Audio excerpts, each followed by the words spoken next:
Hi guys, so we're talking about learning target 4 today. We're on page 54 of our guided notes. Okay. So we're going to talk about this concept of interaction forces. And so the idea here, and kind of starts with this interesting question like, why is it that when you push a button or pull a lever, you can feel the button or lever pushing back against you, right?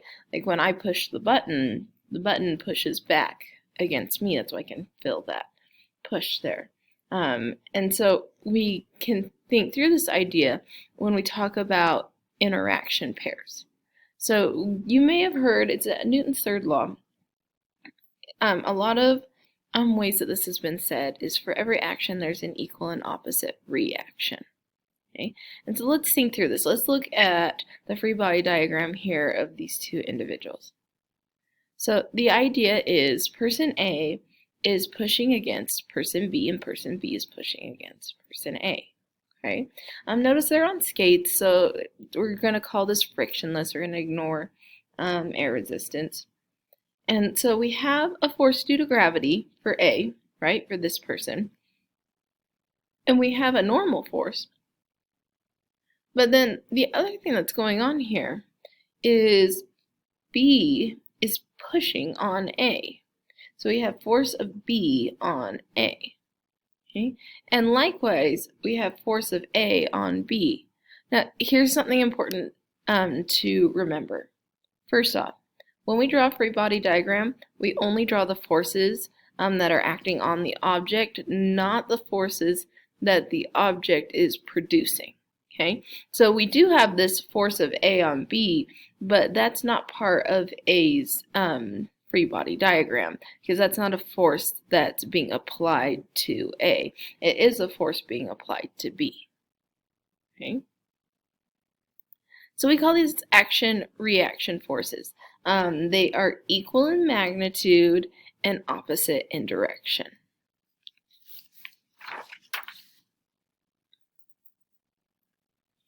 All right, now, another way of saying this is that any force is going to have an equal and opposite reaction force. So if this is my action force, then we're going to have an equal and opposite reaction force. They're the same magnitude, but they're opposite directions. Okay? Something that's really important to note here is these force pairs always act on different objects. So you're not going to see an action-reaction pair on the same object. So let's look at this example here. Here's another example. We have a baseball that comes in and it's struck by the bat. Okay, so there's interaction of where they are in contact with each other the moment that's being hit with the bat. When that's happening, we have the force of the bat on the ball. Okay? But what we don't often realize is there's also an equal and opposite force of the ball on the bat. The bat pushes the ball with just as much force as the ball pushes the bat. Okay? And recognize these are on different objects. This is not on the same object. These action-reaction pairs cannot exist on the same object. Now, this is something that we have to kind of conceptualize. It's okay to have this equal force, but that doesn't mean that the acceleration is the same, right? So if these are the only forces acting on the object, we would have that force is going to equal the mass of the object multiplied by the acceleration of the object. So a reminder, and let's draw that in. We're going to say the force of the ball on the bat, okay, that's going to equal the mass of the bat multiplied by the acceleration of the bat. Okay? Because it's the force of that ball is acting on the bat. Now, we also have the force of, I'm going to jot this down here. We also have the force of the bat on the ball, and that's going to equal the mass of the ball, which is much smaller, okay, and multiplied by the acceleration of the ball, which is going to be much larger because these two are action-reaction pairs. They're equal, okay? So just because the force is equal doesn't mean that the acceleration is equal. Okay? And the reason why the acceleration is not equal is because the mass is not equal. So we see a big acceleration from the baseball, but only a little acceleration by the bat. All right, now here's a situation that is often misunderstood about action-reaction pairs, or Newton's third law. This idea of a book sitting on the table, just sitting on the ground, okay, or sitting on Earth. So what we like to say, I'm going to draw three free body diagrams. I'm going to draw one of the book, okay? I'm going to draw another one for the table, and then I'll draw a third one for the Earth, for this particular situation. Now, there's a lot of other forces acting on the Earth, but we're going to just kind of recognize what these objects are, their interactions with it, okay? So, if I were to draw a free body diagram of the book sitting on the table, I would say that there's a force due to gravity, okay? And then I would say that there is the force normal, right? And because there's no acceleration, right, because acceleration is equal to 0, that means the sum of the forces are equal to 0. And so that's what causes this force of gravity to equal the normal force. Now, the common misconception here is that this gravitational force and this normal force are action-reaction pairs, or Newton's third law pairs, but that is not the case. The first thing we should recognize is that they're acting on the same object, and that can't happen.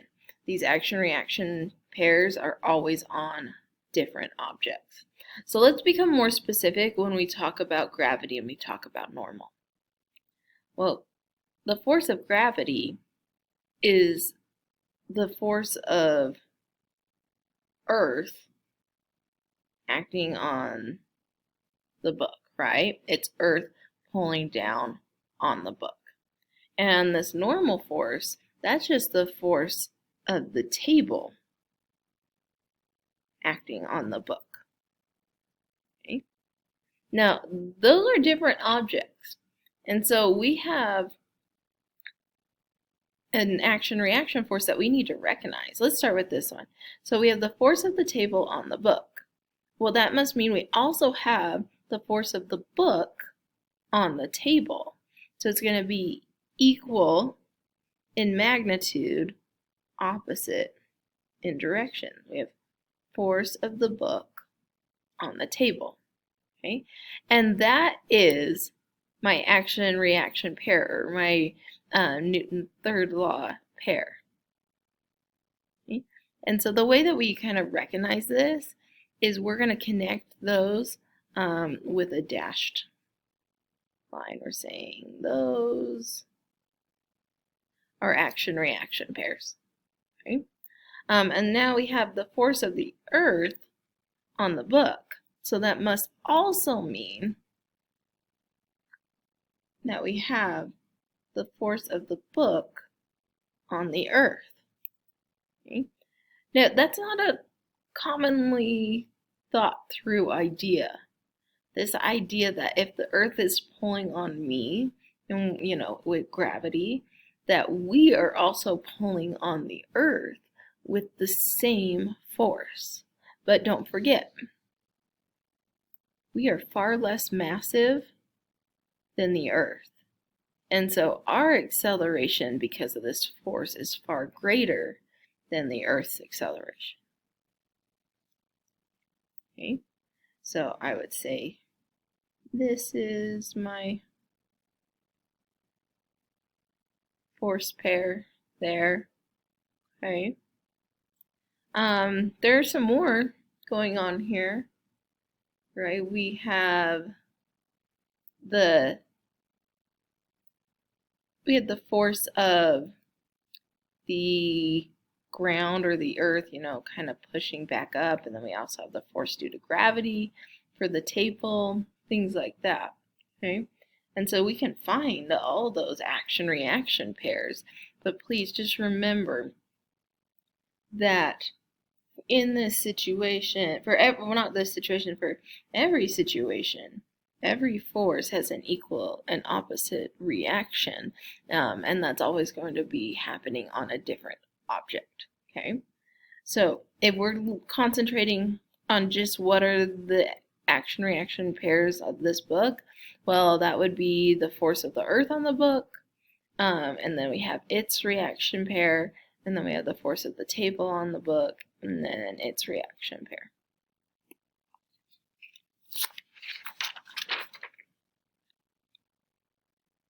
Okay, so with this in mind, we have someone sitting in a seat here.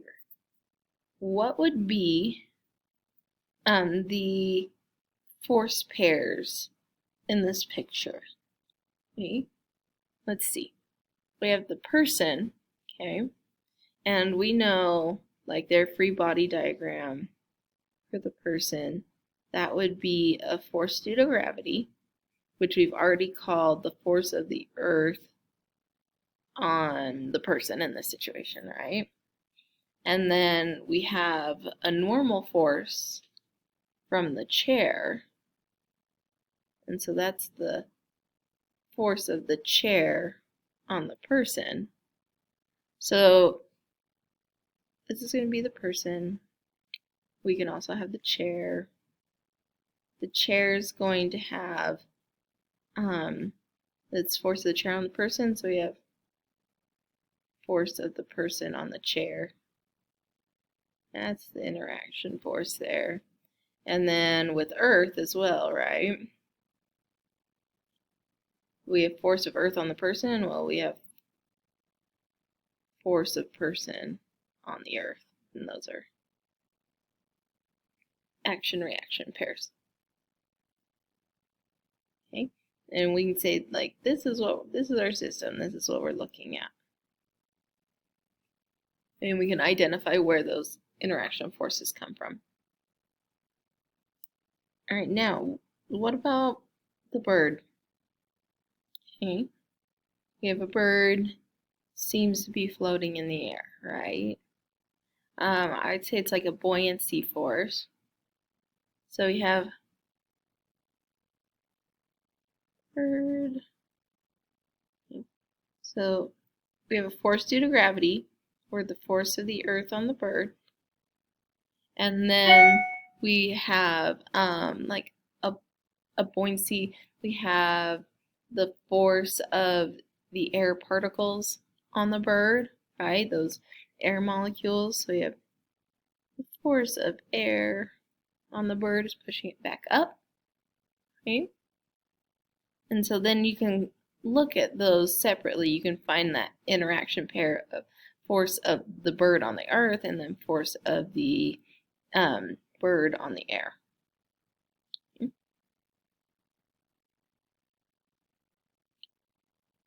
While driving down the road, an insect strikes the windshield of your car. This would appear to be a clear case of Newton's third law of motion. The insect hits the windshield, and the windshield hits the insect. Which of these two forces is greater? The force of the windshield or the force of the insect? Okay. Now, think through this, hit pause, write down an answer, and then come back and let's talk about it. So this is, again, we want to say that the force of the windshield on the bug is far greater because the bug's just obliterated,